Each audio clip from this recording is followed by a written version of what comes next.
Well, that seemed to work. Maybe. It looks like we have some level of. Oh, I can get the comments over here. I'm trying out a bunch of new shit today, so everybody bear with me if there isn't everybody. Oh, I can hit this button. Maybe, maybe not. Yes, there we go. Got it up to full screen. No, I need to get off of full screen. All right. Anyhow, technical mamba jahamba. Welcome to tonight's live stream. We have a special guest with us, Andrew Smircher of Combat Art Training. And we're here thanks to the generosity of Ammo Supply Warehouse, the sponsor of every live chat from now until the end of 2025. Woohoo! I know some of you are not very excited, but it was cool for me. Bush is a good dude. I like too that he'll like hook you up and ship your stuff first if you're like, hey, I'm taking a class.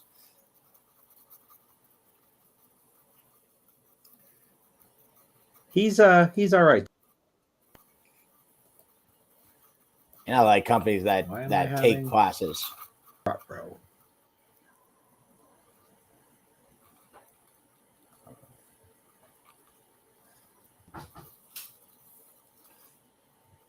What's up, Adam, Rob, Rich, Max?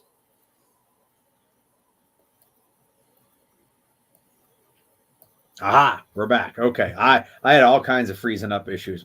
So people are saying stuff and I might have fucked up. What do we got here?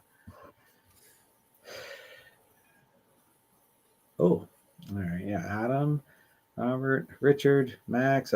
They let Max in. They'll let anybody in. Well, I was trying to get this so I could go live on Instagram while we were doing everything else, but that one's always a big pain in my dick. And tonight is no different. And we're not on Instagram, so I guess we'll get over that. But we do have shit to talk about. Max wants to know what we're talking about. I think we're going to talk about you, sir, coming up here. We might even mention me going down there, but the big talking point is you coming up here. Yep. So coming up, was it? I think the first weekend of December, 7th and 8th. That's only 2 weeks away. Yep. We're gonna do Pistol Skills 1 and then Red Dot Pistol. So heavy on technique. And then my Red Dot Pistol class has stuff in it that I've not seen in any other Red Dot Pistol class. So I'm excited about it, especially for the guys that are already running Red Dots. And there's going to be some things in there that they have probably not seen, tested, or not aware of. So, and then... Well, I'm looking forward to the both classes, but the Red Dot class so much that I went and bought a Red Dot for the class because the Red Dot that I own is on my son's pistol. So who's also gonna come take some class. Yeah, and one of my goals is to convince you that you should carry a Red Dot on your pistol. We got a couple tests that we talked about doing specifically for one-handed stuff. But I think you'll see that you do like it. Well, I'm putting my faith in you. I put money down to buy gear that I wasn't intending to buy. Now, mind you, I got the world's cheapest Red Dot. Well, maybe not the cheapest, but certainly a budget Red Dot because I needed it right now to get it on the gun and zeroed before class. Yeah. And I've been fucking super busy. So I was like, well, I can't wait until like 3 days before and hope to have time. So I was like, fuck it. I'm going to buy the SIG one. It'll get me through. And then I'm actually looking at potentially buying the enclosed SIG. I think it's called the Romeo X. Don't hold me to that. Does the EPS carry work on your gun? It should. Yes, they have one that fits the RMRS footprint, but I don't remember. Is it the carry? Maybe I don't remember. Yeah, But the they EPS carry they make for like a bunch of different types of guns. That might be a one to get. I've had a number of Hollow Sun pistol red dots come through class that performed less than stellarly that I was willing to give somebody else a shot. And my personal 407K that's on my son's gun with the dot that's like this fucking big. I mean, it's huge. It's a 6 MOA because when I bought it, the choices were dot or circle dot. I didn't realize the dot was a different size. There was no circle around it. And I was like, I ain't paying $100 extra for a circle. I just want a dot. And I saved $100 and got a dot that's bigger than the circle. Huh. I'm interested in seeing that. Because that's another thing that I actually want to experiment with more. It's mostly for when you're moving real fast, one-handed, and you lose the dot. And seeing which reticle appears better. Like Lewis is a big fan of the donut of death, using just the circle, the target. I've never performed bad with it, but I never felt good with it. I've always just felt better using just the dot. However, that's one of the downsides to a red dot in general is losing it in the window when you're moving one-handed. And I do think the donut's better for that. That huge ass circle that Primary Arms has. Yep. That's good for that. I had that too. I think I gave that red dot away. So it was the Hollow Sun with the big Primary Arms circle around it and a chevron. Yeah. And so I have an astigmatism in my right eye that it does not have in my left eye.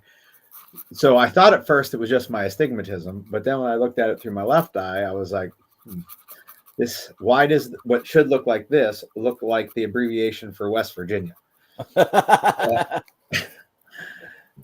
So I had some other folks look at it and they went, well, it's not as bad as that, but something ain't right about it. And I got frustrated with it. It was on a gun and I was going to try and work through it. And I lent the gun to somebody else and it came back on maximum brightness and the buttons had locked out the ability to use the buttons. And then I was like this close to smashing the red dot off the gun because I was like, I don't know how to unlock it. I didn't even know it was lockable. And it was so bright you couldn't see through the window. It was like somebody took a red headlamp and shined it at me from the top of my gun. So I had to like turn my head away from it to shoot. And I was like, that's it. I'm gonna break this motherfucker right off here. I think Fiore is like, oh bro, time out. He gets on there and pressing holes and up, left, right, whatever the fucking code is. He's like, there, it's unlocked and you can turn it down. Like, zzz, zzz. And I gave it away. Yeah, the reticles, the color, all that is very much what works best for you. And I hate that phrase so much because it leads to people doing dumb shit or just not getting good at shit because it works best for them, But like when it comes to your eye, it doesn't work for them either, but they don't know that.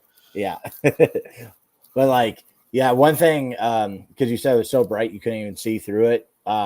Green dots that from what I have seen kind of across the board, a green dot in low light is not good because you like what you could normally see without a white light, you can't see with the green dot. Or maybe because we're going to do some experimenting on that particular issue at your low light at your low light clinic. But that has been kind of a universal thing. The only thing I'm interested in is if like certain Trijicons are easier to see with a green dot. But overall, I just hate green dots. I just never liked them for anything, and I don't understand why people dig them so much. They definitely seem brighter. Like I'm guessing on some optics. If you're living in the desert shooting in high noon and you got the super dark Oakleys on, like it's the answer to the fact that aim points are not visible in the desert with Oakleys on at max brightness. Like the Aim Point Pro or Comp M3s, like they just don't go bright enough. Yeah, that can make sense. Yeah. But otherwise, I think the red stands out to me better. I have both here in etched reticles, like the exact same optic, one with the red etched reticle and one with the green. And the red, it seems like it stands out better, even if it isn't as visibly bright. And I think that's just because red's such a artificial color. Like there's no red anywhere that isn't man-made. So true. Yeah. Yeah, that makes sense. Yeah, one of the other things is like the shape, like using like a donut, for instance, for me, I find it more distracting to my eye. It's harder to focus on the target unless it's just a little dot. But then that's a hard thing too, is you see way more motion with a dot, and that's the thing that your eye is naturally attracted to. So it also pulls you out of target focus unless you just get good at it. But that's the one I'm most used to. So we had Casey ask a question. I think he was asking, let's see, I'll just read it. So Andrew, since you have used the Glock 48 and the Glock 19, which one would you pick? Because I'm looking at buying one to put a red dot on. Glock 19. And you've got a Glock 19, so I would just get that thing. All right. You don't have to mill it, but like if you're set on a dot, then might as well mill it. It's kind of like if you buy an MOS Glock and the plate, like overall it costs more to do that than just to just get it milled, and the plate can break, and then you got two more sets of screws or two more screws going in, so now you've got more tolerances going on. Overall I prefer a milled instead of a plate. Here's a question: is the 48 MOS, can you direct mount a cave footprint optic to it? Possibly. Because I know you can the micro dagger, because I got one of them somewhere around here. An EPS carry should direct mount to it. You'd be good with that. And then you'd still have a 15-round gun. It'd be nice and thin, super reliable. You could direct mount the smaller red dot right on top of it. I'd say go get the 48. Well, one other consideration with it, I'm not saying that's a wrong answer, but I prefer, if I can, I'd want a cross bolt for how the optic mounts to it. So one big bolt going this way, clamping onto the gun, instead of two little ones going straight in, and you're less likely to you're not going to shear this one off, and it's just stronger overall. That's what I like, just from a durability standpoint. Did you see they have a new SIG's got a new setup?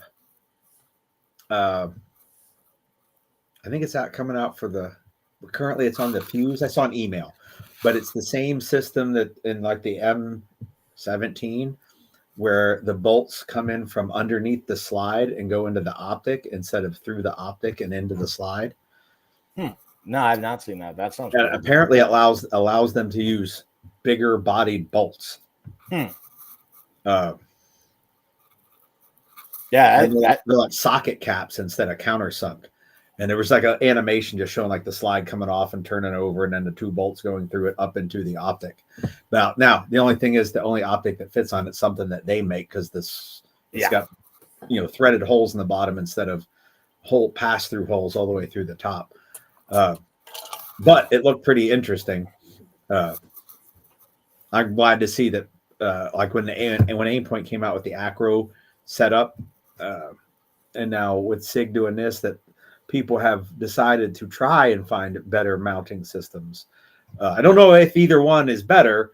I'm not making any claims to that, but at least companies are looking to make shit better instead of just sticking with, well, we've always done it this way. Yeah. That's a really cool thing with the red dot pistols. There's a lot of innovation going on. Like, and one of the things I want to get my hands on eventually is an older thing, but the Unity Atom slide. Yep. But anytime I've seen one, it's not for sale anymore, and it's either $500 or $800 for. Yep. Which is like just more than I'm gonna. Yeah. I'm just not gonna do it. I just really want, I like we were talking about the cheap Holostones before we started this. I want to put one of the 403s on a pistol, if anything else, to see how long it lasts. I'm very curious about that. Well, and I don't have it here because it's Biggers currently has it, but Omega Arms makes a replacement plate for the Glock MOS for a 17 or 19 MOS, and it's a pick rail instead of bolt holes. And you could throw one on with like a low mount, or like the factory like cross bolt mount from that comes on like a 403. Yeah. And I happen to know the fella that owns Omega Arms, and I could probably get you hooked up, but you have to have an MOS Glock to put it on. I got one. I think for like dudes that seriously shoot a lot, or for instructors, they should own an MOS, something with plates, so that they can mess around with new optics.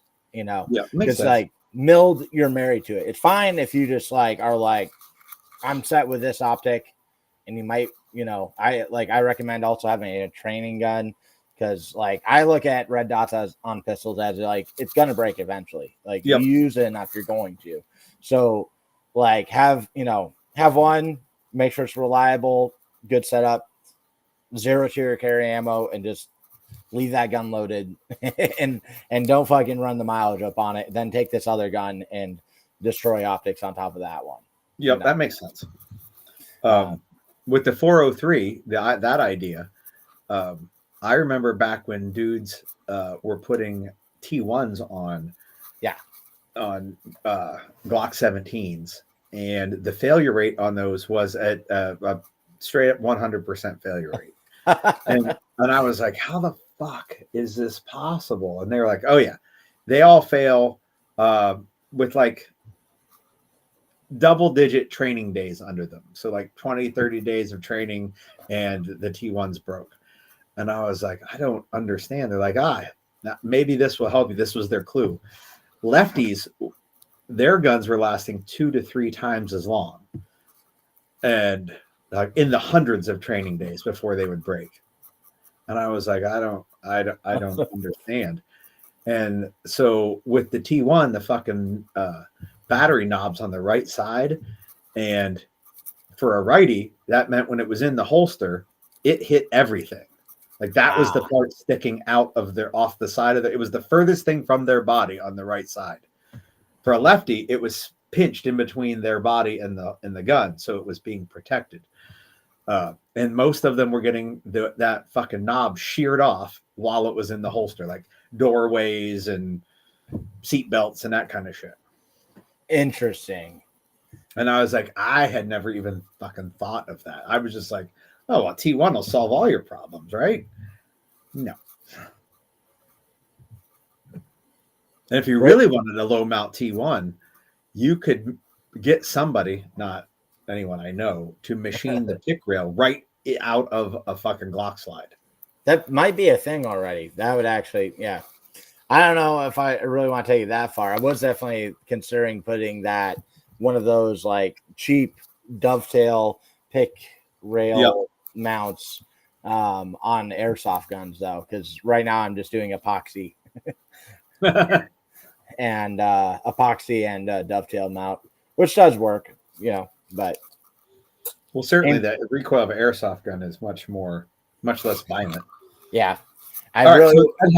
We got the red dot. We're talking red dots. That's one of your 2 classes. What's the other one? Pistol Skills 1, Pistol Cheat Codes, as you suggested. I named it. And it might just become called Pistol Cheat Codes in the future if you're watching this, but right now there's a transitional period at least. But yeah, so basically there's a gay joke in there somewhere. Transitioning. No. But yeah, that class is like, it just, there's I kind of gave people a taste of that class at the muster, which again, if you're listening, everyone should go to the muster. I'm gonna be at this next year. Like, it's fucking gonna be 2 days. And it was awesome. Anyways, I gave like a 1 hour sampler in there of stuff that I have in that class. But there's like some ways you can diagnose everything about your technique on a pistol. And, you know, it's like you can hit anything pressing the trigger slow, right? But then when we go on force on force, no one's fucking doing that. Like there might be a smooth press once in a while, you know, like I can remember a time when I should have done that and I probably would have hit because it was a hard shot and I had a fucking airsoft gun. So that makes it even harder. But it's like, you know, if you're going to the range and you're doing shit slow and hitting the target really well, it's like, okay, cool. But is that what you're going to do in real life? You're gonna move that trigger a lot faster, and well, you know, your technique needs to match that. So there's certain things about how we align the gun in our hand, not just for like managing recoil. You know, like because I'll ask people like, what do we use grip for? And they'll be like, manage recoil, and I'm like, okay, you mean the recoil like this? I'll shoot the gun like that, you know, with just thumb and trigger finger. I'm like, yeah, it's not real that much recoil. So it's more about how can we align stuff for presentation, for straighter trigger press. How exactly are we gripping the gun? Getting real autistic on that. I learned some good things from John Dufresne on that subject that I bring in for people, and also how can we like hold this gun so we're not like trying to manage recoil, but it's just like kind of just works for us, and it's actually overall much less fatiguing to do a whole day of shooting when you like understand these concepts and the gun's more working. You're working with the gun. You're not fighting the gun anymore.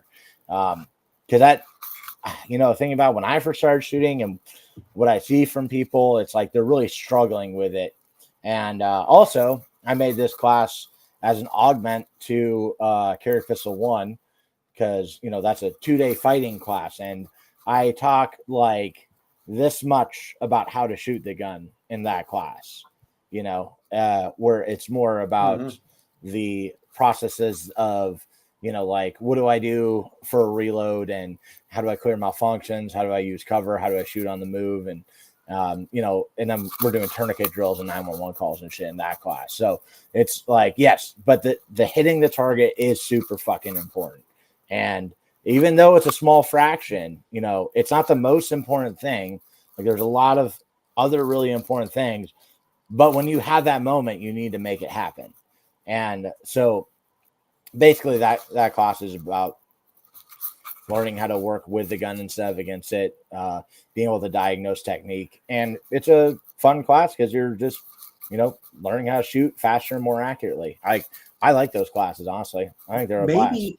Maybe what I will do for that class is I will shoot the whole thing left-handed so that you have a beginning neophyte shooter to work with. I get those a lot though. There's some parts you gotta do. But I wouldn't in action. I don't need to sit. I'll do it two-handed lefty. I'm sure I can figure out what that looks like. So, and that's a funny one. I've played around with the idea, especially because like after training with you, I was like, okay, yes, I need to be ambidextrous, you know, and so for a short period of time, and this is before that even, I was like, okay, so if I switch to just left hand, like then I should later put two hands on the gun. Inevitably, no matter how many reps I had practiced, I would end up doing the thumb slicer grip because I'm used to this hand going around the gun like that. Well, part of me thought, and I'm a huge fan of ambidexterity. And when I get the gun in my left hand and I'm like, oh, I should use this hand too. I'm like, well, then I'm just going to put it back the other way. Yeah. Like as long as this hand's free, I'm going to hold the gun correctly is what my mind says. And so I probably have, and I've shot, you know, maybe a few rounds in my life. For sure, I have not shot more than 50 rounds ever with a pistol, left-handed with two hands on the gun. Yeah. Yeah, that actually, you know what? Yeah, try that. When I do the close your eyes and adjust your grip part, do that. I'm I interested was looking too. to see if I had a fake gun laying around up here that I could hold on the screen and look like a dork, but I don't. And if you hold a real gun up, apparently YouTube just fucking nixes you right away. No, like you'll get in trouble even for having a fucking Nerf gun. I've had that happen. Yeah. But and then Fiore joined us. He's here. Zach Bush had stopped in. What's up, guys? Yeah, Max, when he was down here, I basically put him through Pistol Skills 1, just him and I. Well, he didn't mention that, so it must not be there. I'm just throwing him under this. He made a video. And then in between those two classes, I'm running a low light workshop. And if somebody signs up for either of your classes, they can take the low light workshop for, is it $50 off?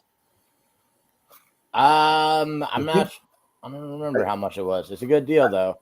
Yeah, I think it's $50 off. And you have the code. So like when someone signs up for your class, you give them the code. So yes, that's and how you get it. That reminds me, I have two guys I need to send the code to. If they're watching this, I have not forgotten about you. And you can text me right now. Perfect. They should do that.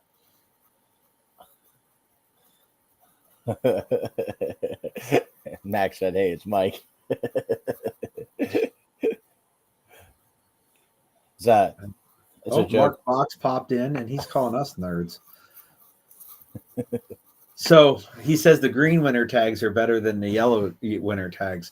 So I got these little pins that say winter, and they're gray and yellow, like the patch used to be. Mm-hmm. Well, they come with a blue protective film over it that you peel off, so that the polished plastic of the pin is very shiny. And Mark just left his blue film on, so it made the yellow turn green, and he thinks that somehow.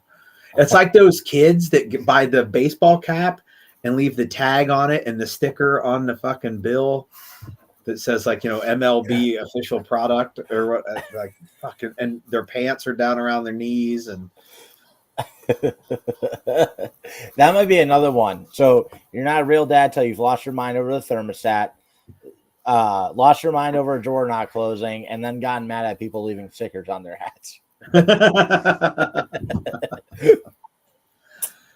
All right, so that's you coming in a couple of weeks. Yep. Pistol cheat codes.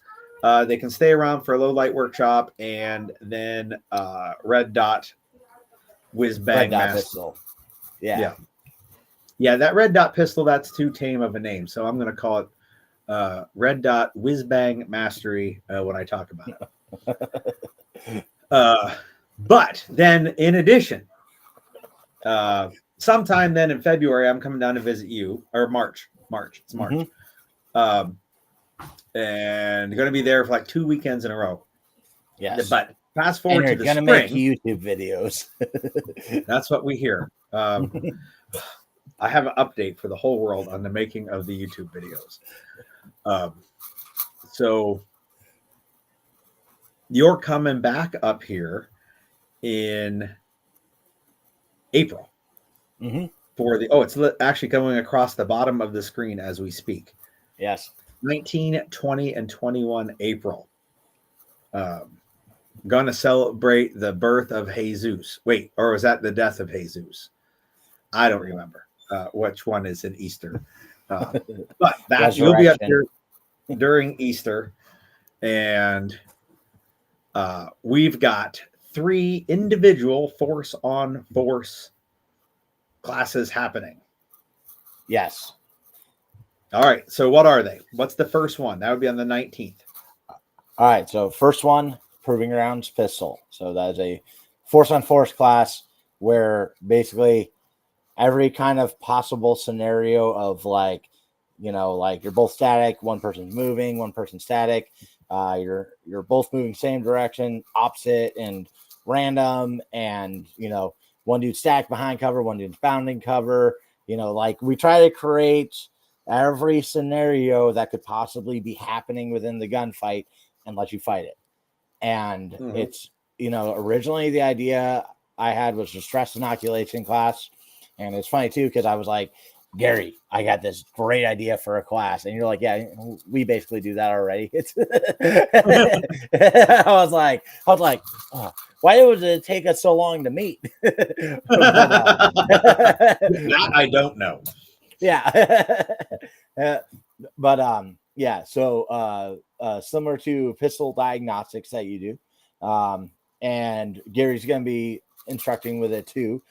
So like if you got any drills you want to add into it, we'll do that. That's cool. And then so that's day one, and it's like, hey, you get to get in like 50 gunfights. So like in a day, you know. So it's like, number one, stress inoculation is happening. Like you're gonna get better under stress because it's gonna be super stressful, but then you're gonna come out like able to handle that way fucking better.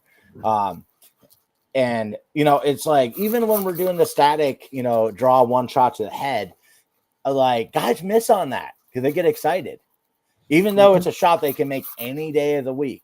They're trying to get theirs first, and sometimes they're like, fuck, dude, I didn't even see my sights on that. But that's a good thing to get done in that class and not at the gas station late at night and never see your family again. So there's Proving Grounds pistol, and that's, you know, it's straight up hard gunfighting all day. Killing Fields is the advanced follow-on to that. And so we've discussed some things already. Some things adding to it would be like stuff that you don't really have time for in Proving Grounds pistol, but like some team stuff, buddy team stuff, some car stuff, and just like looking deeper into the how on everything, trying to diagnose that. So basically just crafting the skills better, but under stress. That's the idea of that class. Then, and I'm so excited for this week, for that weekend. Then we're going to do the art of the bad guy. And this one's really cool because it's going to, there's going to be surprises that we've both been thinking about. That I won't mention on here, but just know there's going to be surprises, you know? Yeah, they wouldn't really be surprises if we talked about them on the line. But it'll be the basic layout to it is like, all right, you're the good guy, go over there where you can't hear it.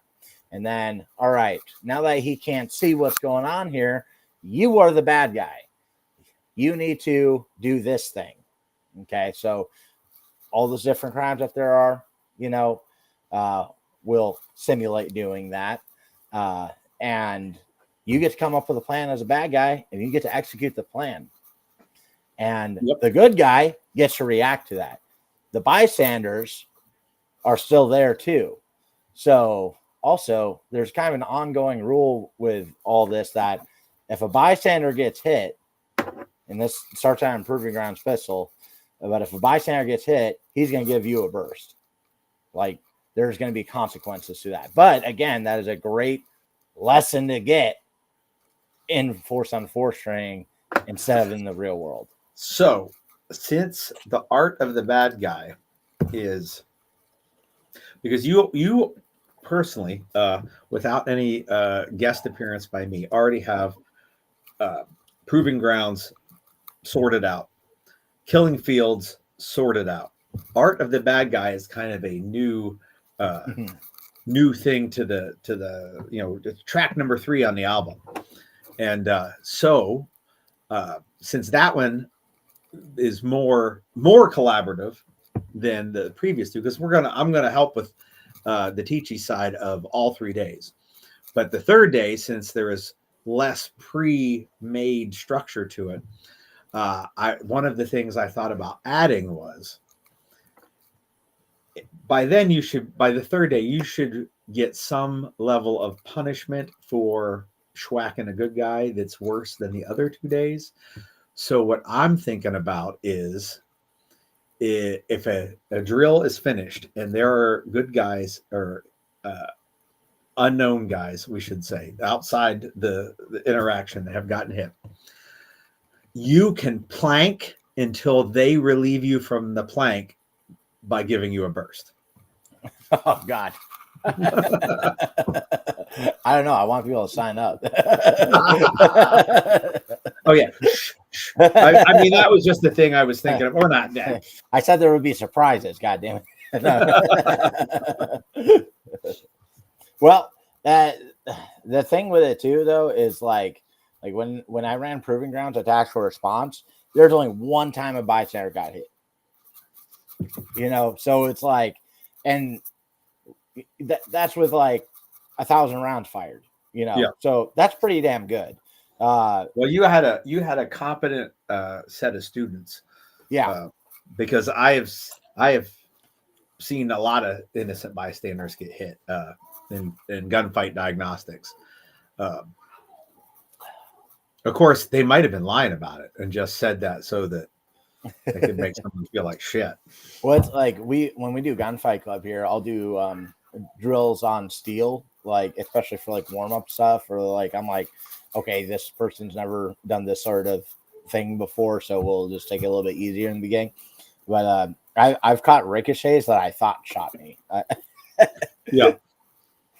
Yeah, I've seen that happen too, especially if you're indoors, because those things tend to bounce off Yeah. a couple of things. Yeah, I was like, who the fuck shot me? And I'm like looking at the person behind me, like, and they're like, no. Well, I just this is live and as we're going. So we haven't talked about this. I don't think we've talked about this. Are we going to do a low light portion that weekend? Man, I would really like to do that with killing fields. I'm down for it. Yeah. Yeah, me too. And like we can, so we probably should. Yeah, I'm down for that. That sounds good. Yep, there we go. Just added it in. It's like adding a guitar solo to a song that we're making up or writing right now. We're writing the song and we just added a guitar solo. Yeah, and it could be even simplified too. It doesn't have to be like strategic drills. It's just like, hey, there's a bunch of cover out there, Yeah. There's I'm thinking given the small amount of force on force that people do, even smaller amount that they do running white lights in the dark, we probably won't even get an opportunity to dig as deep into it as you obviously could go, or probably as much as we'd like to go, because there's only going to be so many hours of darkness for us to work with. And I think there'd be a lot of, no pun intended, eye-opening things just by running the light. Yeah. In force on force. Like the amount of times people forget they have a flashlight. Yeah. And how they like it'll be in their hand and just not getting used at all. It's the same shit, just like a dude missing a headshot 5 yards away. Yep. It's just like under stress, dude freak out and what do I do with my hands and stuff. I've done that. Yeah, and I've seen guys like, oh, I like the neck index or chin index, whatever, and like, okay, and then they'll run a drill shooting a dude with an airsoft gun that lights up there the whole time, but he never pushes the button. Yeah. And I'm like, hey man, you had that light aimed in the whole time, you never just turned it on. And they're like talking to me and they go like, look at it. Oh yeah.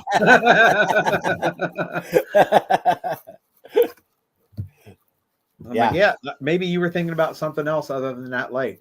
Probably at some point you were thinking, I wish I could see better. Man, this guy's so hard to see.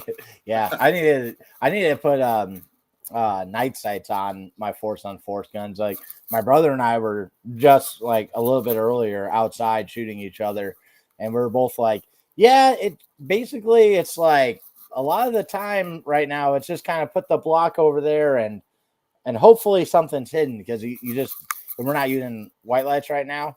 Yep. When we're doing it, and it's like, man, and it can get so like, I'll use the word dynamic, because it's like I can see him here and here, but like when he goes over to this other side, like he shot me like all up and down my side. I couldn't fucking see him. That's just, he's using cover, but it's also, it's dark, foggy, mask, and there's nothing in the background that I can distinguish him against. Yep.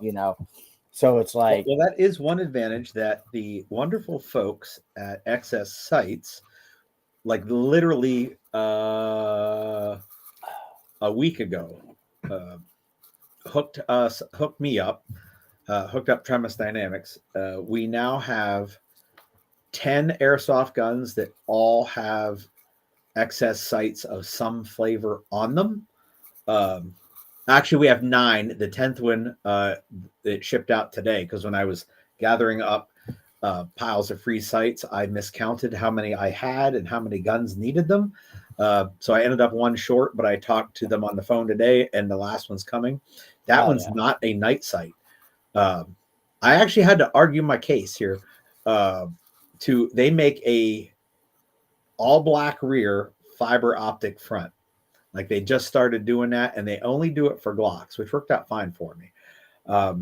And they're like, come on, man, like for force on force, a fiber optic is not going to be ideal. I said, I know, but so many people have fiber optics on their carry guns because they're very nice in a bright sunny day when you're just standing there shooting. I said, I want to show them how much that sucks force on force. So send me the fiber optic. So I got one fiber optic, and then we have like the set of their minimalist sights, the R3Ds, F8s, and big dots that are yellow, big dots that are orange, big dots that are white, big dots that are green, and most of them have tritium in the back too, and one of them has no tritium in the back because they sell that as an option. So basically we've got the whole smorgasbord of excess sights on all the airsoft guns, so that people don't have to use the stock shitty Glock that are pushing out when you pull the gun out of the box. Yes, I actually, when I put these in, I used copious amounts of red Loctite on the rear dovetail and on the front. Like I smeared it on before I set the sight down, so it's like a bedding compound, and it's on the screw that holds it in place. Nice. You got TJ asked, do you have red dots on your airsoft guns? I got one. You can accomplish it by buying just a $30 plate off Amazon and put epoxy on, like scratch it up, so that it'll work. And I just use epoxy from Harbor Freight, and it's been sitting on there just fine. It's been cycling, but I just took a cheap $30 dovetail mount off Amazon, and I use that. And like we were talking about earlier too, with using a Picatinny dovetail mount. Another way I was thinking about doing it was use a Picatinny dovetail mount, epoxy, and I was thinking about trying out a Bushnell TRS 25 because those are like under $80 sometimes, and yeah, why not? At some point, you might find that if you get heavy enough on an optic, that an airsoft gun will start to choke. Probably, yeah. It's working with the open emitter Holosun right now. Yeah. So Cowabunga the Hun, what a great name, by the way. You should see his Instagram. He quotes me with, send me one of your fiber optic sites for free so I can show future customers why they shouldn't buy them. Yep, that's why I had to argue my case. Like they were really like, can't we send you something that we think will excel at what you're using it for?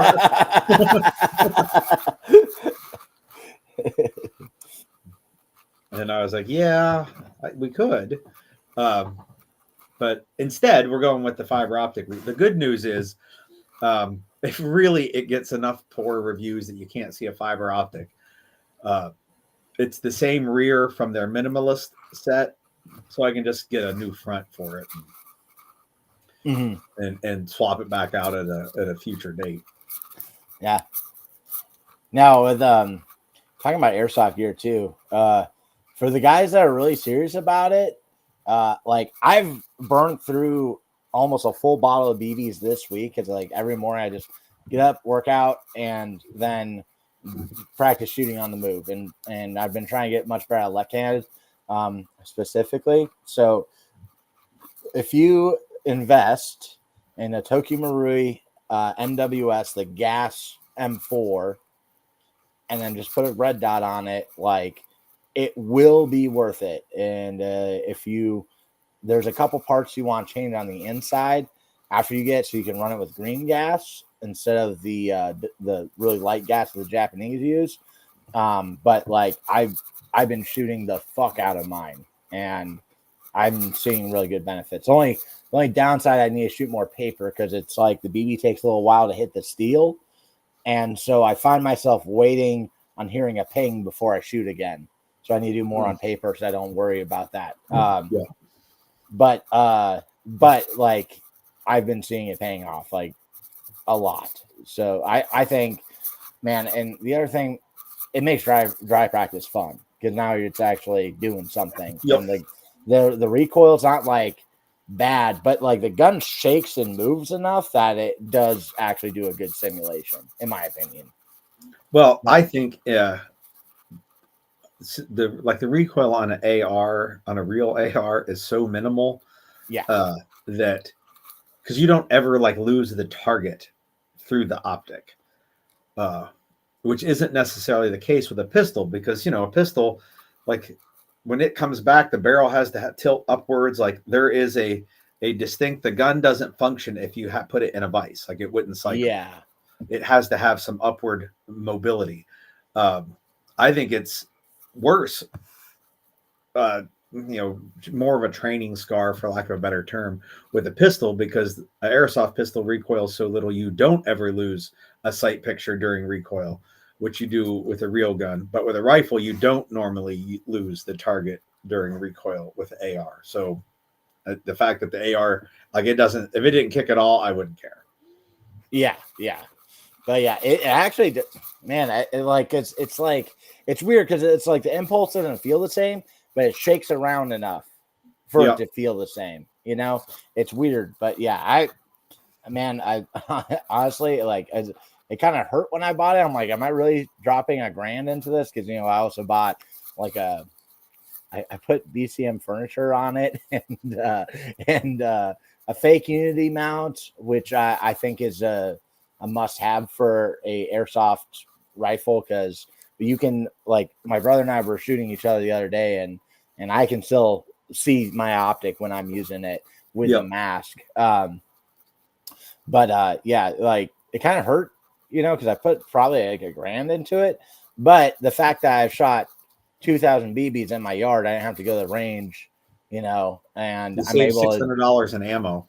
Yeah. So I'm like, it basically paid for itself this week. Yeah. Yeah, I have an electric, same as TJ there, Crytac, downstairs in my office, and put furniture on it, and I think there's a Vortex red dot on it. I didn't like go all out mimicking any of my real guns, but I went more than I could have.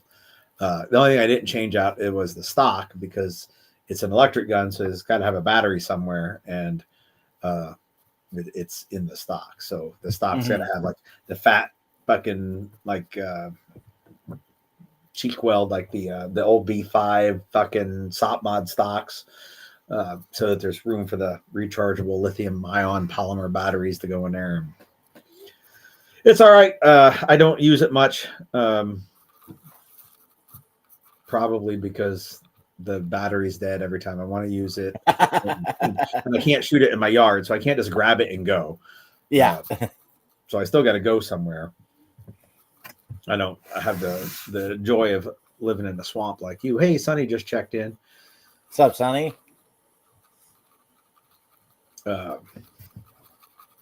So the airsoft, though, we got on that because of the 3 classes in April. And are those live on your website right now? Yes. Go to combatortraining.com, click on train, force on force train.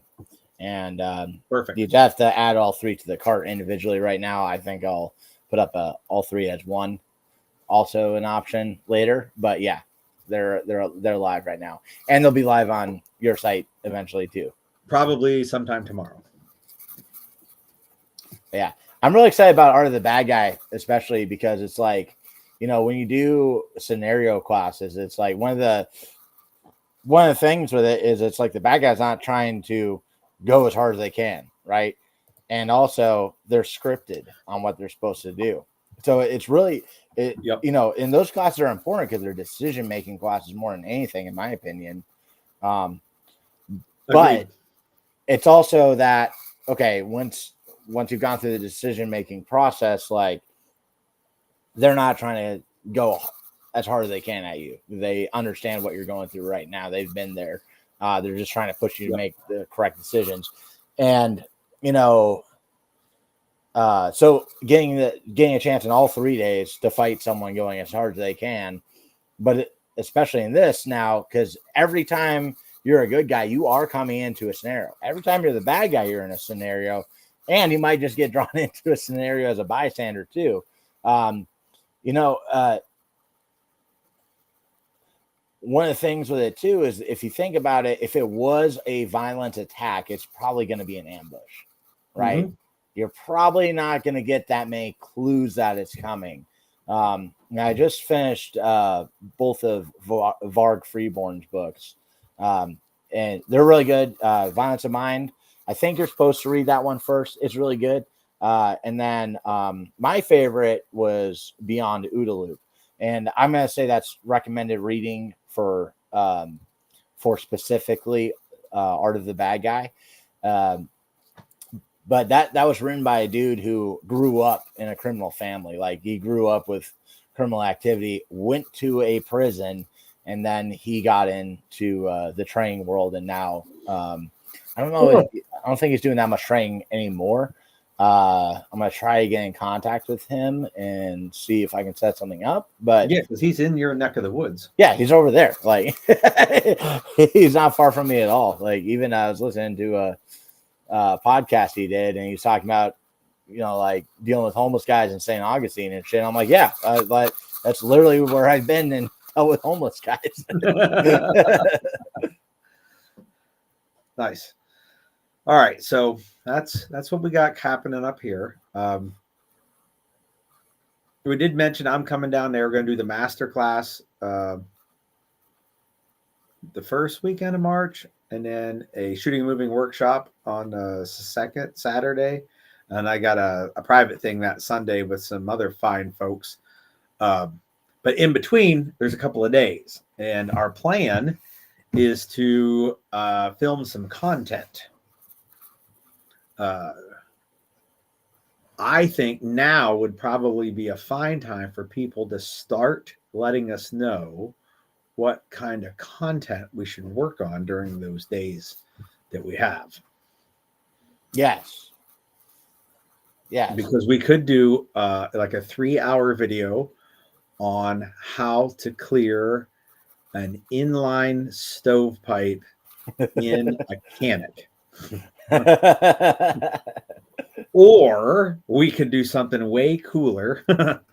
But if the guys out there say, hey, I'd really like to know the science behind inline stovepipes in my TP9 SF or whatever the fuck the Canic numbers are, I mean, I guess they could tell us, and we could maybe, you know, maybe I'm not saying cater to them, but maybe redirect towards the things that they're looking towards. Oh, sweet. Well, if you want, Casey, if you want to ride with me up to PA, let me know. He's one of the dudes who's done a bunch of shit with me. Coming all the way up here. Look at that. Yeah. Worked on. Yeah, Sonny. I talked Sonny's to him the other day. People. Yeah, he's like he's got like 50 videos that he's editing right now, and I'm like, yeah, well, I want to see those. I'm like, I have such great talks with you. I need to. I want more. So I made a small commitment today to do more videos. Little commitment, like I said the words, I'm going to do more videos, because I haven't really said those words a lot, but a lot of people have been saying them to me. But I am probably, I can't use, so my desktop computer has Adobe Premiere Elements 15 in it, which is from 2015. Like I purchased the program. They don't do purchased programs anymore at Adobe. They only do subscriptions, which bugs the fuck out of me because I like buying something and owning it. That whole you'll own nothing and you'll be happy subscription model life isn't what I'm about. So I did download today on my laptop. I'm thinking about going to using my laptop because it's way more powerful than my desktop because it's a fucking like 7 years newer. But I can't move that program over because I don't have I can't reinstall. I can't. They won't let me download it again. So I was like, I'm gonna have to get a different program. So I downloaded DaVinci Resolve because I can buy it and own it forever. They have a free version, and I was watching some videos on how to use it today, and I decided that if I was gonna edit videos more seriously, my workstation at my desk was not ideal. I have 2 monitors, but one of them is like a Samsung TV, so there's no proper resolution coming out of my PC for the television. So I end up using the other monitor. Anyhow, I ordered a second monitor that was like the little one. I'm getting rid of the TV. I'm going to start using my laptop. And I was like, all right, I bought something. Like I spent money. I threw my hat over the fence, as my grandfather used to say. I've downloaded software. I bought a second monitor so that I have a easier, workflow. Plus, it's the laptop, so I'll technically have 3 monitors. I was like, all right, I guess I gotta earn the money I'm spending, and I gotta go make some videos. Right. If you find you don't like that program, we've been using CapCut, especially on the phone. On iPhone, CapCut is awesome. I don't record anything with my phone unless dire circumstances happen. Back when I worked at Tactical Response, on one particular day, with camcorder batteries that were not charged properly, I and Jordan both filmed stuff on phones because we went out to the range to film some stuff, and both of us lost footage because the phone decided in the middle of recording that some other action took precedence, like incoming phone calls. And it stopped the recording on his iPhone, and later that day did the same thing because I was like, I got a Samsung. No shit, like 2 hours later, somebody fucking called and it stopped recording so that the fucking phone call could come through. And I can't argue, because if I have a phone and I'm out somewhere, its number one priority is to be a communications device with people. Yeah. So if something has to override everything else, it should be comms. But it made me go, well, I don't want to fucking film on this thing, because like I got to do that again. Like I got to go set up more targets without bullet holes in them, and then go put the fucking camera back out there. And this time I have to also hit like as well as I did last time, which is because I just fucking close my eyes and fucking yank on the trigger. Yeah, close your eyes and let fly. So I was like, I try not to use my phone for much. Although I filmed a video at XS and had to use my phone because I took all my shit down there, my DSLR, microphones, tripod, and there was no memory card in the camera. And when I opened my camera bag to get I have a little Pelican case full of memory cards. It's sitting on my desk downstairs. It wasn't with me in Texas. So I also didn't have a phone holder on a tripod, but they had one there. So I basically took theirs, and it has like the little bendy legs, and I wrapped it around my DSLR and had my phone. And then plugged our microphones into my phone. I didn't even know if that was going to work because I'd never used it that way before. And turns out it did. And I was like, I'm fucking never doing this again. So part of that was the DSLR. It was meant to film YouTube videos, but I would also use it during the live streams. So it was always getting moved back and forth. And last week, I decided that I would set a live stream camera set up just for live streams. And that's what we're looking at right now, is a whole new set, a new camera. There's a fucking teleprompter in front of that camera so I can see the comments. And then I have a small monitor below that where I can see if Andrew and I are in frame, and a laptop over here that has all my notes on it. And I even bought a stream deck with no idea what I was going to use it for or why, but it was a bargain if I packaged them all together.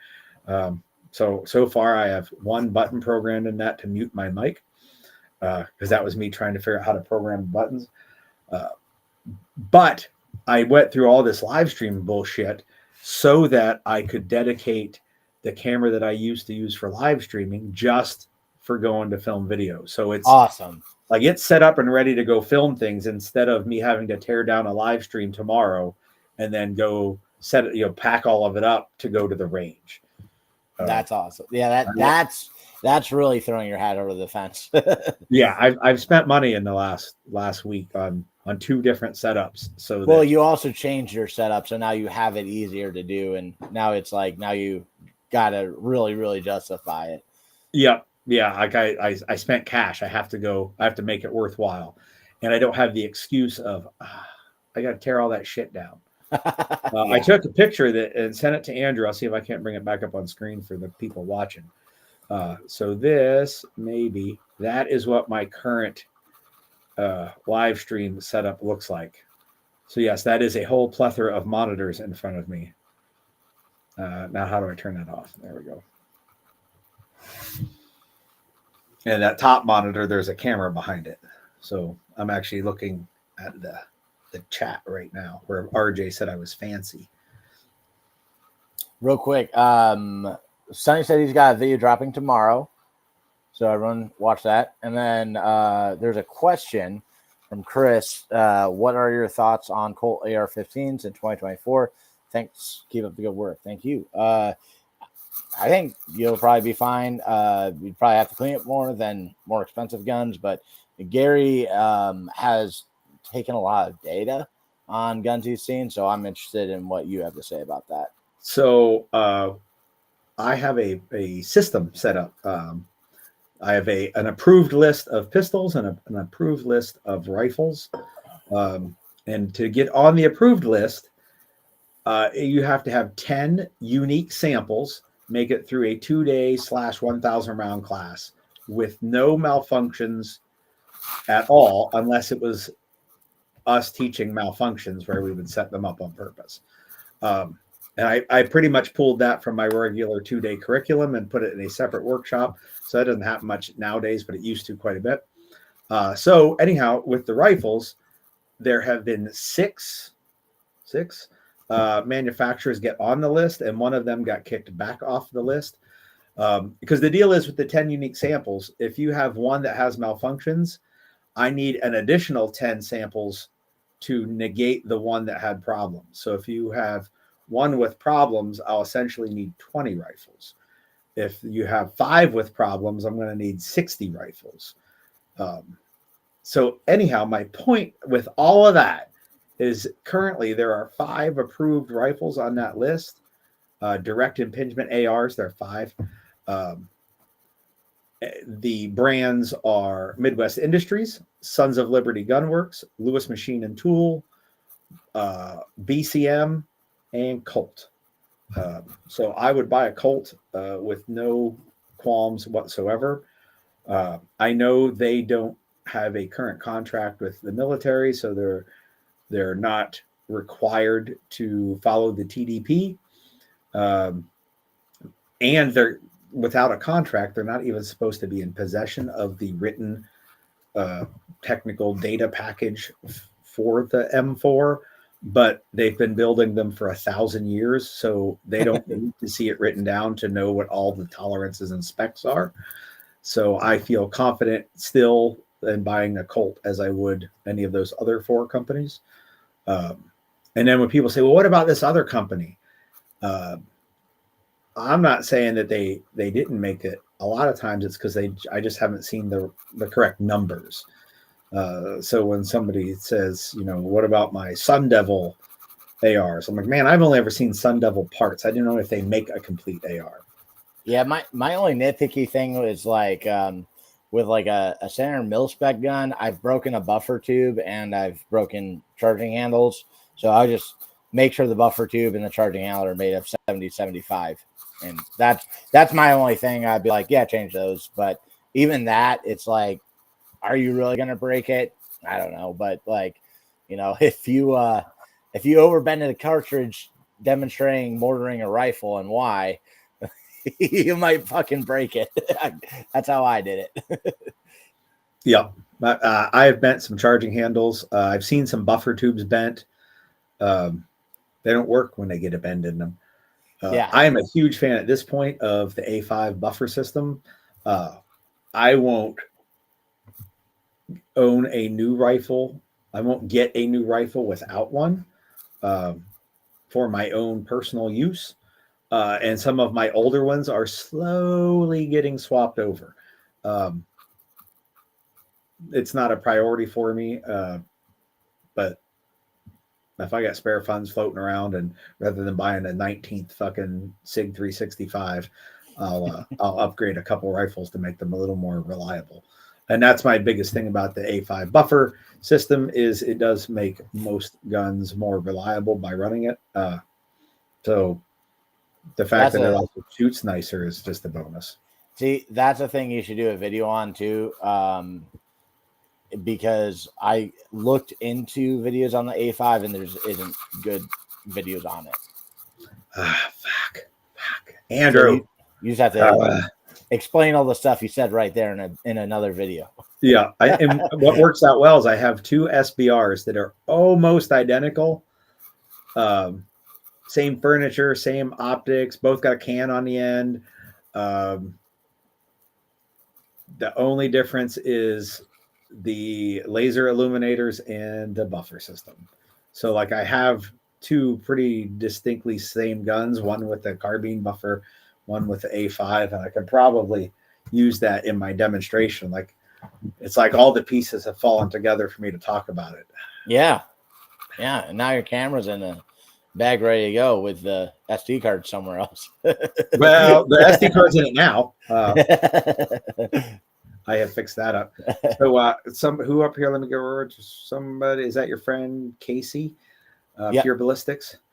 Have you run any Ballistic Advantage? I have not. I can't say I've ever seen in class a full Ballistic Advantage rifle. I know that you can buy an everything labeled Ballistic Advantage, which is essentially a Arrow. Arrow Precision owns Ballistic Advantage. I have seen an assload of Ballistic Advantage barrels, and a bunch of my rifles have those. And I've seen a bunch of Arrow parts, but mostly not even complete Arrow rifles. Probably only like 3 or 4 of those, and they didn't have any problems. So I would feel confident in anything that they make. Certainly barrel wise, I've built a lot of rifles with Ballistic Advantage barrels. They and Criterion are my go-to barrels. I think the Criterion probably is a little bit better of a barrel, but it's also a little bit more expensive. Yeah, I'm excited to see with that project I have coming up with the 12.5 mid-length to see how a A5 runs on it. Yeah, I think you'll if you have something comparable to compare it to, because like when you go home, when you shoot a rifle and then you go home and tear it apart and add something to it and go back to the range later, like a week later or even a day later, and you shoot it, you're like, I don't know if it's any different. Yeah, because it's hard to compare. I was gonna compare it with a Super 42 setup, and then I don't know, like a carbine buffer. Yeah, if you got frame. something similar to compare it to at the same time, you'll go, oh, what is that? How about that? And what I really like is if you have a gun with the correct size gas port in the barrel, or a little oversized or a little undersized, like the window is a little bigger there, and you have an A5 buffer with an H2, the A5 H2 buffer in it, it'll probably run fucking everything.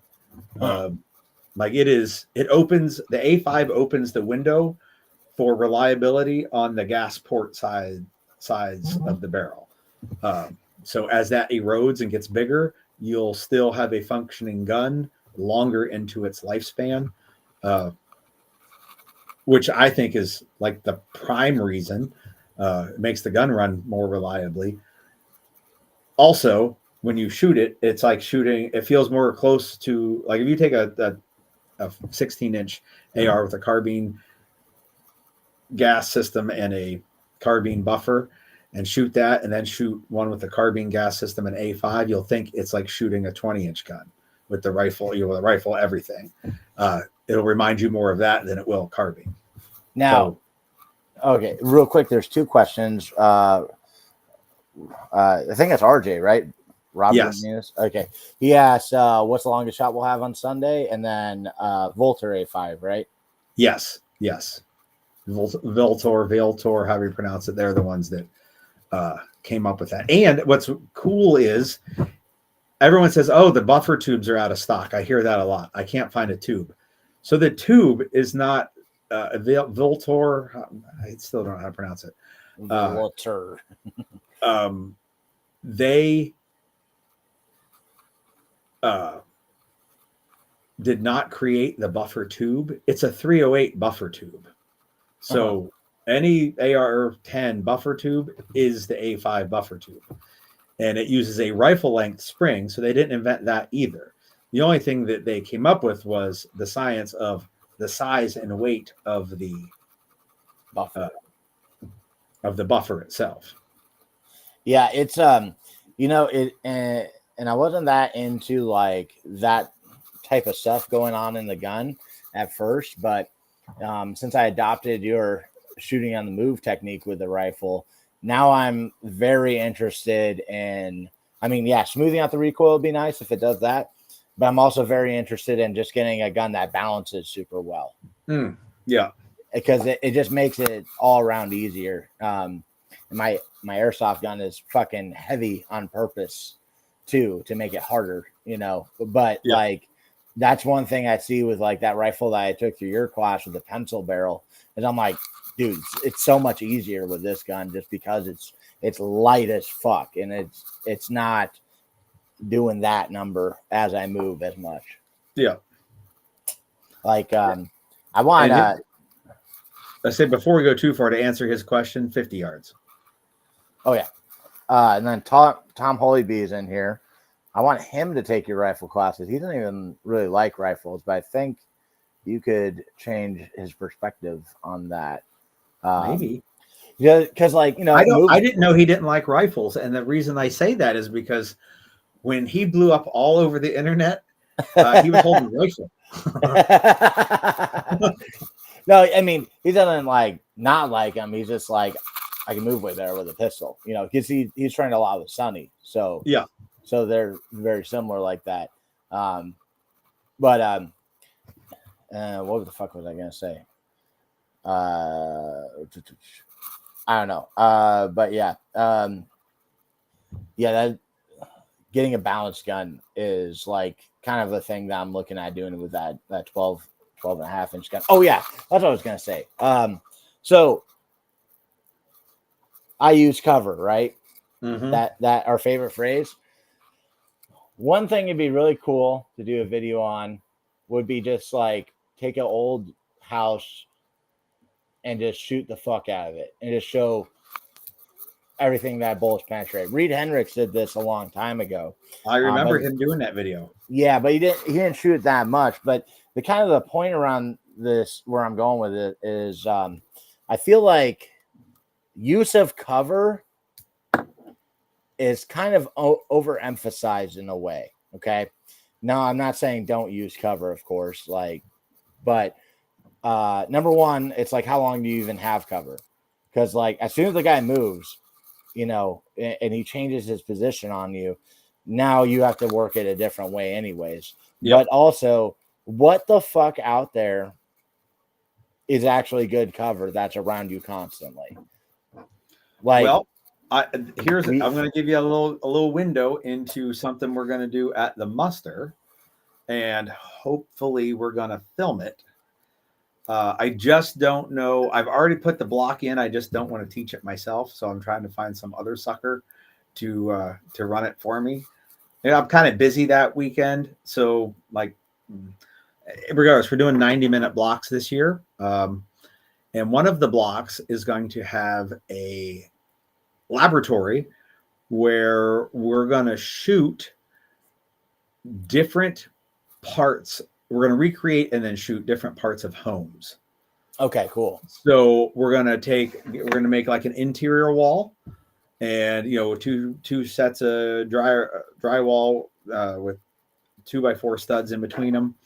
We're going to do an exterior wall, which will have like some wood, some siding, studs, drywall on the inside, bathroom walls that have tile on them, shit like that. And we're going to build a bunch of those in smaller pieces. and then we're going to go shoot them as part of the block, one of the blocks of instruction. And something I want to do is like for the drywall, I want to get pieces made up so that we can shoot them straight through and see if they go through like 2 pieces of drywall. But then I also want to take a second one, which will have to be a little bigger in case of deflection, and put it like 12 feet away. So what does a bullet do when it goes through this wall when it hits that wall? Because we can see a hole in this and go, all right, it went through, but what was it doing when it came out the other side? Was it going 2,800 feet a second, laser straight, or was it going 30 feet a second backwards? I guess we'll go with the teaser trailer. It's somewhere in between there. But it'll get people to see like, oh, so it'll go through X amount of interior walls. At some point, it will stop going through interior walls. And then I want to shoot them at angles. So like what happens when we shoot it at an oblique enough angle that we're going to hit a stud. I know they're 16 inches apart, but if you go enough of an angle, you're going to hit 1 or 2 or potentially 3. Like all of a sudden at that angle, does it become more cover than it was straight on? Almost like a chain link fence. You can see right through a chain link fence until you stand right beside it and look down it, and it looks So I want to do a bunch of that at the muster, and then potentially also film that so that there's some content afterwards. I'm just trying to find some poor sucker out there to run that 90-minute block.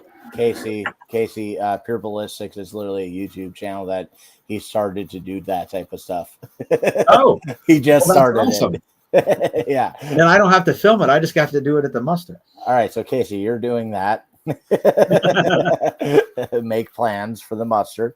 But yeah, that like we were messing around a little bit with some ballistics gel and just testing, like he was testing some Defiant ammo.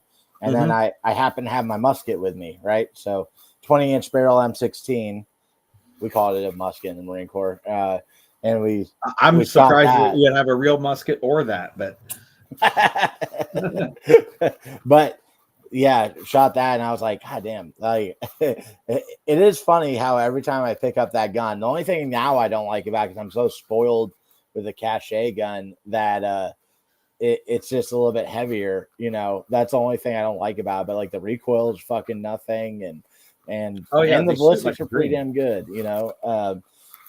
Well, so I have a bunch of gel here. It's the clear ballistics, so you can remelt it and use it over again. So cool. I want to get some of that set up. So we can use that at the muster, like, after it goes through a bathroom wall, blah, blah, blah, blah, blah. But something else I want to do is I want to, and I know 10% ballistic gel is only an approximation of the average, like, cross section of tissue in a human being. So we're going to get a guy high on fentanyl. But what I would like to do is show you what bullets do after they exit flesh against other shit. Like, so everyone wants to see, well, what's the bullet do when it goes through drywall and hits ballistic gel? Nobody ever asks, once it goes through the ballistic gel, what does it do to the drywall? Yeah. Because if your plan is, well, if all my bullets go in the bad guy, I don't have to worry about what's behind my target. Yeah, well, that may or may not be true. Yeah, and it's interesting too when you talk to like cops coming up on scenes and stuff. Like Zach Bush specifically has some stories about that. But it is like some rounds are fucking useless after they enter one person. Yeah, and is that the ammo you want? Then maybe. Like when we all talk about how awesome like 855 A1 is, that tungsten tip, like it penetrates a lot of shit. But if you have that in your fucking bump in a night gun, know that nothing in your house is going to stop bullets from like going into other rooms, including bad guys. Yeah. Like unless your bad guy's fucking super fat.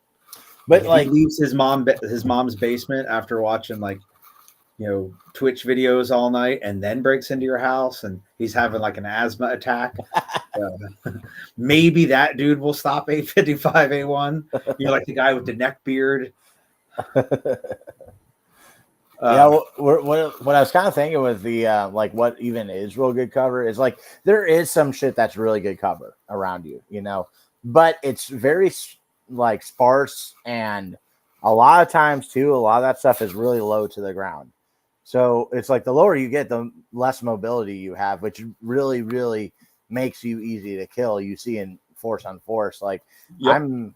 I'm like now in class, I'm like, hey, you can do kneeling, but like, you know, and we just do a couple exercises. It's showing like, all right, when you see me, I want you to fucking try to get away from me and gain cover again, you know? And it's like, it's not easy when the lower to the ground you get.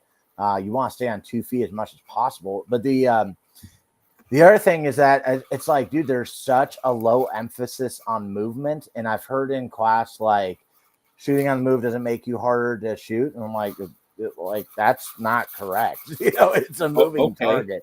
Like, and I heard a guy recently say, like, I would never do shooting on the move more than 5 feet. And I'm like, yeah, you should probably do force on force and change your perspective. And also, again, looking around, like anywhere you go there, it's not so much cover that you have to work with. It's more ballistic barriers. Now, a guy's a lot less likely to try to shoot through stuff to hit you, like on average.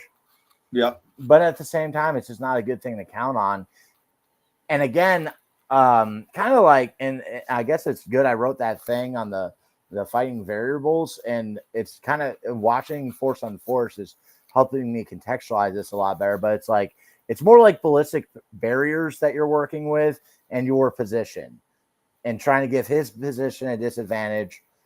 But it's like, you know, I consider it like a barrier. Like, it's going to degrade the round, hopefully break it apart and make it way slower, you know? Yep. And hopefully not on the normal path, but it's not like, you know, like I'll ask in class when there's a berm behind me, what's the best piece of cover out here? And they're like, the car. I'm like, nope.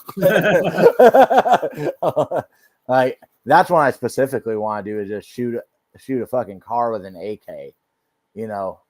Like, well, we do that think that's in our vehicle class.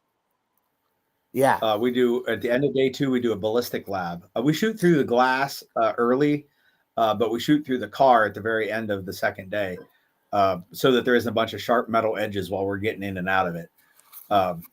The glass we have to shoot early or it's going to get shot anyhow. So we might as well do it with some science behind it before we inadvertently shoot it up. But we do that with a car and anything anybody wants to bring. And then we shoot all the parts that we can shoot of it. Mm-hmm. At the last class we did that in, it was in October, I think. It might have been November.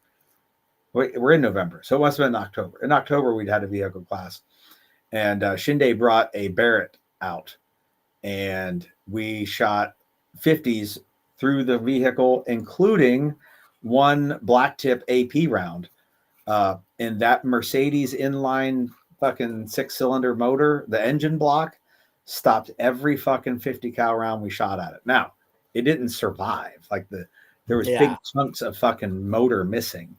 But yeah, a little fucking Mercedes inline 6 fucking stopped AP 50 cal, which says it's literally cover, but it's also like this big. Yeah, and it's off the ground. Yeah, it's hovering in the middle. Like, you can't you'll be above it and below it. Yeah, I think like a whole day of force on force based around vehicles would be great. That should be like we do that in day 4 vehicle, which is Adeptus vehicle. Okay. So we have 4, like carbine, pistol, and vehicle. We have like a 4-day program. All of those, the first 2 days is one class, and then day 3 of all of them, and then the 4th day is called something else for all of them. Whether it be a smash mouth pistol, team dynamics, and carbine, or Adeptus vehicle for vehicle. But we have a 4-day, like, pretty set in system for that. I need to get, because I want to fill my yard with 4Runners. I need to get one of them that I can just remove the windshield from and put it back on to keep the bugs out. Well, if you use it for force on force, I don't know about airsoft because I haven't tested this, but we did test it with UTM. We found that a sheet of the thinner, clear painter's drop cloth and murder plastic. We would throw that over, pull it tight so you can see through it pretty well. And what we used was some neodymium or whatever fucking the rare earth magnets and put them on the A pillars so it would hold it flat so that you could still see through it and rounds would go through it, but they would not go through it well like it was glass. That's cool. Yeah. And then when it got shot up enough you couldn't see it, you would just cut it. You know, we left the roll hanging and then just slide more of the roll over, almost like a tear off on goggles. Yeah, I'm excited to see where we're at on like props and stuff within the next couple of years. Because like just like we were just talking about too, like a drill I've never done in any sort of training ever, you know, would be all right. The dude ran behind something. Now shoot through the thing to get him. And that should be a thing we're constantly doing in force on force. Yep. You know, and it's like, yes, there's the know your target, what's in between, around, beyond. But there's also like, if I can fucking put them down now, and I'm very, very fucking certain, you know, beyond a reasonable doubt that there's no one else that's going to get hurt in the process, that should be a thing that's practiced. And I think it's like a totally missing skill unless like the dude's in fucking house to house fighting in a war, you know. We used the shoot house years ago when I was working at Rockwell. I won't mention the name of it because fuck those guys. But in the shoot house, they had a wall that was framed, and they did not have wood on it. And they would use like the big rolls of like packing paper, you know, the shit like Amazon crumbles up, and they would just put it down over it and staple it in place. So that there was a wall that you could shoot through with sim rounds. But does airsoft break through that at all? I don't know. We never used airsoft there, and I've had a shoot house where I could recreate that. Yeah. Every shoot house I've used, like all the walls are, you know, frame, not just frame. They also are not usually drywall. Usually it's plywood, but nobody left me like with just a frame for me to put up. You know, some type of paper product. But if I had access to my own shoot house, like, so if there's some rich patron out there who would like to make that happen and, you know, be our sugar daddy, I will make a shoot house that will have some walls like that. I'd make a whole paper room. Yeah. So we could, in fact, I might make it one of the rooms so you could go like remove the plywood and put the paper up and use it both ways. Yeah. As needed. We just need somebody with a big fat checkbook to get on board. Contact me via any of the social media links with your routing number, and we'll. Farms and fitness, force on force. I honestly think everyone should experience. I did one years back at Tactical Response. I might be due for another. Yeah, dude. Like we were just talking about how was it April 19th? Yep, April 19th to the 21st on the screen right there. We're going to be doing Proving Grounds Pistol, Killing Fields, and then Art of the Bad Guy. So you should go up to PA and take those. I'll do it. I'll do Proving Grounds eventually at Tactical Response, and we're doing Proving Grounds in Kentucky in February, but you're going to get 3 days of force on force up in PA, and it's going to be different than the fight because this one is just fighting the whole way through. So it's like you'll get in like 200 gunfights in a weekend. Yeah. Which is also, I think, better certainly on our pocketbooks running airsoft than UTM or Sims. Yeah, because it costs a lot less. But I also think they're less punishing. So, you know, if you were wearing the hoodie that I'm wearing, and I shoot you with an airsoft pistol, you'll hear it more than you'll feel it. And if I shoot you with a sim round, it'll probably still draw blood. So, yeah, I don't know, man. When my last scenario at Science of the Dynamic Violence, I was getting shot from both at the same time. I could not tell the difference. And that made me go, yeah, airsoft is fine for force on force. I was just like, fuck you, Lewis. You know, like, Yep. And I was like, all right, I can't tell the difference. Well, Like, I got 2 sim round marks on my left bicep.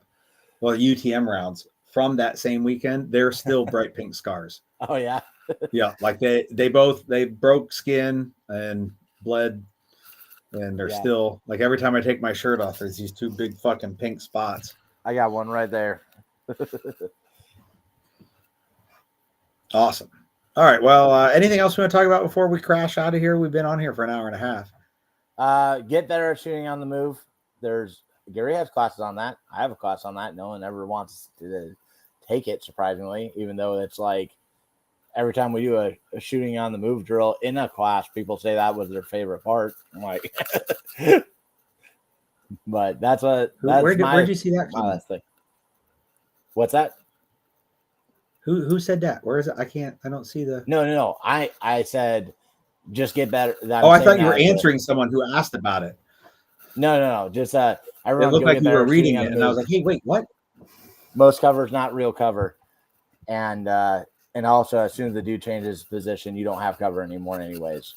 But moving generally gets you shot less because it is harder. The data says that's the case. I mean, I know some people out there have their feels, and they tell you they don't feel like it would help, but the data suggests otherwise. Yep. But yeah, that's all I got. Sign up for Pistol Skills 1 Pistol Cheat Codes and Red Dot Pistol in December up at PA, and then Gary's gonna come down here. So all my Florida people, you need to fucking train with Gary. He has changed a lot of the things I do, and he's done a lot of training himself. And then one thing I tell people is the dudes that are still taking classes, their classes, they got some extra goodness to them. Like you can tell the difference. Yep. It's I might not ask it publicly, but that's the thing I want to know about every instructor I'm about to spend money on is what was the last class they paid for to go to? Mm-hmm. And not so much when was it? Like if they're like, oh, like 3 weeks ago, 8 weeks ago. Okay. If the answer is like 2.5 years. Then I'm not so sure. Yep, but I agree on those counts. And so I guess with that, we can call it a night and go back to doing whatever we're doing. I can maybe write some more ideas down for videos that I think I should be doing, even though I probably will do them less than I intend to. I'll send you my video list, and maybe you can draw an idea from that. I don't want a list. I want you to tell me, dude, everything has been great. Like you don't need to do anymore. I want someone to tell me that, even if they don't mean it. You're doing a great job. Keep doing more. Wait, not more. I just scrolled back up to see. Sonny said he filmed 8 hours of stuff during the 2.5 class, deep class. First video public tomorrow, then restricted videos for special peoples. I am one of those special peoples. Yep, me too. I am in his Tree Fitty Club. Yep. Yeah, Casey is too. Bunch of good dudes in here then. Hooking Sonny up. All right, well, then I guess we can get out of here. We'll call it a day, and I'll see you guys next Wednesday, I hope. And like 2 weeks after that, hopefully I'll see a bunch of you up here in PA with Andrew. That would be awesome. Yes, sir. All right, man. We're gonna get out of here, and you all take it easy. I think I'm gonna get out of here.